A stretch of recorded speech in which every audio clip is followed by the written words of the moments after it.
Friends welcome to trending சமையல். Happy Sunday friends. இப்போ morning வந்து ஒரு செம்மையான ஒரு முட்டை கார தோசை பார்க்கலாங்களா? நம்ம காரத்தெல்லாம் போட்டு ஒரு முட்டையில் வந்து சூப்பராக வந்து ஒரு மாவில் வந்து சுட்டு நம்ம சாப்பிட போகிறோம். இது எப்படி சாப்பிட போகிறோம், எப்படி பண்ண போகிறோம், என்னென்ன பொருள் இதுக்கு தேவைன்னு சொல்லிட்டு நம்ம வீடியோக்குள்ளே போய் பார்க்கலாமா? வாங்க போகலாம். ப்ரைஸில் ஆடுங்க. ஹாப்பி சண்டேங்க. இப்போ மார்னிங் வந்து ஒரு தோசை செய்யலாங்களா? சூப்பரான ஒரு கார தோசை செய்யலாங்களா? ஸ்பெஷலாக இருக்குங்க. இப்போ நம்ம அப்படி கொஞ்சம் நம்ம வெளியெல்லாம் நம்ம அப்படி போகும்போது அந்த ஒரு இது ரோட்டு ஓரமாக இது தோசை சுட்டு தருவாங்க தெரியுங்களா? அந்த மணத்தோடு அந்த சூப்பராக அந்த முட்டையை போட்டு இந்த கார தோசையை செய்வாங்க. அவ்வளோ மனமாக இருக்கும் ஃப்ரெண்ட்ஸ். இது எப்படி செய்யலான்னு சொல்லிட்டு இப்போ நம்ம வீடியோக்குள்ளே போய் பார்க்கலாமா? வாங்க போகலாம். இதுக்கு தேவையான பொருள் என்னென்னா, மாவு இருக்குங்க. மாவு எடுத்து வச்சுருக்கேன். அரிசி மாவு தான். இதுக்கு வந்து தக்காளி 2 தக்காளி எடுத்துங்க, ஒரு 2 வெங்காயம், ஒரு 4 பல்லு பூண்டு, கொஞ்சோண்டு சீரகம். இது எல்லாத்தையும் நம்ம வந்து ஆட் பண்ணி இதை அரைச்சிக்கலாம். அரைச்சி நம்ம வந்து வதக்கி இதை எடுத்து நம்ம வந்து முட்டையை ஊற்றி கார தோசை விட்டுக்கலாம். இது எப்படி செய்யலாம்னு நான் இப்போ போய் பார்க்கலாம் வாங்க.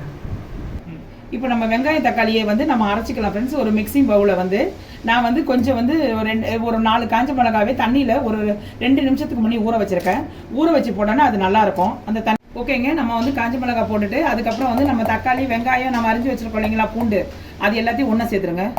ஒன்று சேர்த்து ஒரு இந்த பவுலில் நம்ம அரைச்சிடுவோம். ஃபஸ்ட்டு இந்த சீரகத்தையும் போட்டுருங்க. இந்த சீரகத்தை போட்டு தண்ணி ஊற்றாமல் அரைச்சிடுங்க ஃப்ரெண்ட்ஸ். இப்போது ஒரு கடாயில் இப்போ ஆயில் விட்டுக்கலாம். ஆயில் சூடாகட்டும். நம்ம இப்போ அரைச்சி வச்சுருக்கோம்.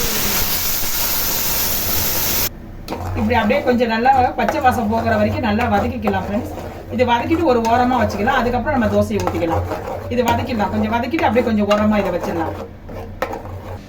இப்போ வந்து ஒரு பேன் வச்சுக்கலாங்க. இப்போ வந்து நம்ம வந்து ஒரு கரண்டி மாவு விட்டுக்கலாம். இதில் அப்படியே ஒரு முட்டையை உடைச்சி ஊற்றிடலாம்.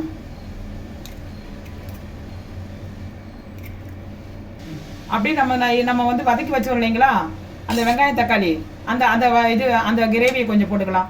அப்படியே போட்டு எல்லாத்தையும் போட்டு ஒன்றா மிக்ஸ் பண்ணிடலாம் ஃப்ரெண்ட்ஸ். இப்போ பாருங்கள், நல்லா முறிவிச்சு அப்படியே திருப்பி போட்டுடலாம்.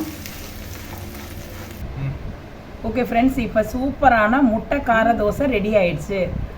ஓகேங்களா? இது பாருங்கள் எப்படி இருக்குதுன்னு பாருங்கள். செம்ம சூப்பராக இருக்கும் பாருங்கள். நம்ம அது ரோட்டு ஓரமாக நம்ம வந்து ட்ராவல் பண்ணிகிட்டு இருக்கும் போது நம்ம இது வெளியே நம்ம வாங்கி சாப்பிடும் போது அவ்வளோ சூப்பராக இருக்கும் ஃப்ரெண்ட்ஸு.